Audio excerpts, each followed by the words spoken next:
Lecture में बना कर रखा है कि दो स्पेरिकल बॉडी है जो कि एक का मास 5m है और एक का मास m है और उसका एक का रेडियस 2r है और दूसरे का रेडियस r है। ठीक है, दोनों जो है ना सेंटर से सेंटर जो है ना दोनों का डिस्टेंस जो है 12r दिया हुआ है। ठीक है, अब बोल रहा है कि दोनों जो है ना अटैच्ड है किस फोर्स के द्वारा, ग्रेविटेशनल फोर्स के द्वारा अटैच्ड है। अब बोल रहा है कि डिस्टेंस कवर कितना करेगा स्मॉल बॉडी के द्वारा व्हेन जो है ना ये बॉडी जो है मतलब कि कोलाइड कर जाएगा। ठीक है, तो मान लेते हैं कि ना ये बॉडी जो है ना कुछ यहाँ पे कोलाइड करेगा। ठीक है, कोलाइड जो है कुछ बॉडी यहाँ पे कर लेगा, तो distance cover by small body कितना हो जाएगा, distance cover by small body कुछ इतना हो जाएगा, यहाँ से यहाँ तक कुछ करेगा, इसको हम कुछ नाम दे देते हैं। और distance cover by capital body कितना करेगा, यानी कि 5m वाला बॉडी यहाँ से यहाँ करेगा। ठीक है, तो इसको बोल देते हैं कि x 5m और इसको बोलते हैं xm बोलते हैं। ठीक है, अब अगर आगे सॉल्व करें तो देखिए यहाँ पे दोनों को फोर्स दोनों पे सेम लग रहा होगा, क्योंकि फोर्स जो है दोनों बॉडी की वजह से कितना होता है, g capital M into small m upon r square. ठीक है, यहाँ पे मैं ये कैपिटल M मतलब ये स्मॉल m नहीं है, यहाँ पे मतलब कि मैं एक बता रहा हूँ कि फोर्स जो है अगर दो बॉडी है कोई भी, यहाँ मान लेते हैं कैपिटल M वाला है, ये मान लेते हैं स्मॉल m वाला है, तो दोनों पे जो है ना फोर्स इक्वल लगेगा। ठीक है, दोनों पे फोर्स इक्वल लगेगा बट अपोजिट डायरेक्शन में ये लगेगा। ठीक है, तो यहाँ पे जो है फोर्स इक्वल होगा, यानी कि फोर्स इक्वल टू क्या होता है, मास इनटू एक्सीलरेशन होता है, और एक्सीलरेशन इज इक्वल टू क्या होगा, फोर्स अपॉन मास। मतलब कि हम कह सकते हैं यहाँ से कि एक्सीलरेशन जो है प्रोपोर्शनल टू 1/m है। ठीक है, तो हम यहाँ पे और एक बात कह सकते हैं कि acceleration of m upon acceleration of 5m is equal to, इसका मास कितना है, एक्सीलरेशन ऑफ 5m लगा 5m है तो ऊपर चला जाएगा क्योंकि एंटी प्रोपोर्शनल है, अपॉन m।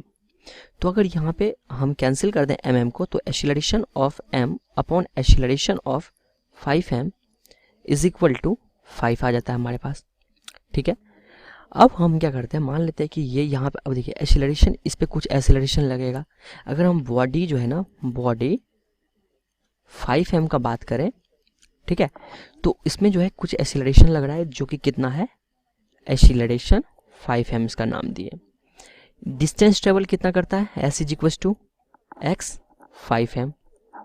ठीक है, और जो है इनिशियल वेलोसिटी कितना है इसका, u 0 है, तो s इक्वल टू, अगर हम फार्मूला अप्लाई करें s equal to ut plus half at square, तो s is equal to ut plus half at square. ठीक है, तो यहाँ से आ जाएगा, ये तो 0 चल जाएगा क्योंकि इनिशियल वेलोसिटी इसका 0 था, तो x 5m is equal to half acceleration कितना है यहाँ पे, acceleration of 5m into time का स्क्वायर।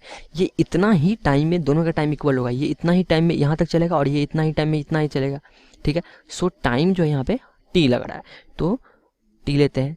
अब हम बॉडी, अगर हम m का बात करते हैं, बॉडी m का अगर हम बात करें यहाँ पे, ठीक है, तो यहाँ पे क्या होगा, s इज इक्वल टू, अगर हम अप्लाई करें ut plus half at square, तो ut क्या हो जाएगा, 0 चल जाएगा, तो यहाँ x m के वजह से is equal to half acceleration m am, क्योंकि इसका एक्सीलरेशन am है, इंटू t का स्क्वायर। अब देखिए, अब हमको क्या चाहिए, acceleration m 5m upon m का हमको रेशियो पता है, सो हम क्या करते हैं, अगर इसको इक्वेशन 1 मानते हैं और इसको इक्वेशन 2 मानते हैं, तो हम डिवाइड कर देते हैं। ठीक है, 5m अपॉन एक्सीलरेशन m। ठीक है, अब हमें रेशियो तो पता है, acceleration 5 upon m, acceleration 5m upon acceleration m is equal to क्या हो जाएगा, 1/5। तो यहाँ पे जो है एक्सीलरेशन 5m अपॉन m का हमें रेशियो पता है 1/5, सो हम यहाँ पे पुट करते हैं। अगर हम इसको यहाँ पे पुट करें तो हमारे पास आ जाएगा x 5m upon xm is equal to 1/5। तो यहाँ पे अगर हम क्रॉस मल्टीप्लिकेशन करें तो 5xm 5x 5m is equal to xm। ठीक है, ये आ गया। उसके बाद अब हम क्या करते हैं कि ये हमें पता चल गया। अब यहाँ से अगर हम देखें, यहाँ से क्या होगा कि यहाँ से यहाँ तक का डिस्टेंस कितना होगा, 9r। ये क्यों होगा, क्योंकि यहाँ से इसका जो है रेडियस 2r है, तो यहाँ से अगर हम करें तो यहाँ से 2r रेडियस हो गया और ये r रेडियस हो गया। सो यहाँ से यहाँ तक का डिस्टेंस कितना हो गया, 9r हो गया। ठीक है, तो हम बोल सकते हैं x5m plus xm equal to 9r। तो x5m plus xm is equal to 9r। ठीक है, अब हमें पता है कि xm इक्वल टू 5, तो हमें पता है कि xm इक्वल टू 5 xm होता है यहाँ पे। तो 5m इज इक्वल टू क्या हो जाएगा, xm अपॉन 5। तो ये अगर यहाँ पे हम x5m का वैल्यू रखें xm upon 5 plus xm is equal to 9r। ठीक है, तो यहाँ पे हो जाएगा 6xm is equal to 45r, और यहाँ पे xm का वैल्यू आ जाता है हमारे पास 7.5r।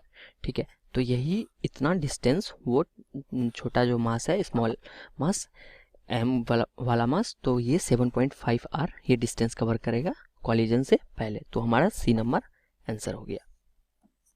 फ्रेंड, इस क्वेश्चन में दिया हुआ है कि the escape velocity for the body vertically upward from the centre of the earth is 11 kilometre पर सेकेंड, 11 किलोमीटर पर सेकेंड दिया हुआ है। बोल रहा है if the body is projected 45 degree with the vertical escape velocity will be, कितना होगा। ठीक है, सबसे पहली बात तो हमें जानना चाहिए कि इसके वेलोसिटी क्या होता है। तो इसके वेलोसिटी क्या होता है, अंडर रूट ऑफ 2gr होता है। यहाँ पे जो ये जो है ना, इसके वेलोसिटी इंडिपेंडेंट है एंगल के। सो हम लिख सकते हैं इसके velocity is independent of angle लिख सकते हैं। ठीक है, अगर इंडिपेंडेंट है इसके वेलोसिटी एंगल का, तो आप 45 पे फेंको या किसी एंगल फेंको, इससे कोई फर्क नहीं पड़ता है। ठीक है, इसकी वेलोसिटी हमेशा जो है हमारा v is equals to under root of gr ही होगा। सो यहाँ पे अगर आप 11 किलोमीटर पर सेकेंड से अगर फेंको, तो इसकी वेलोसिटी c ही करेक्ट आंसर है, 11 हमारा करेक्ट आंसर।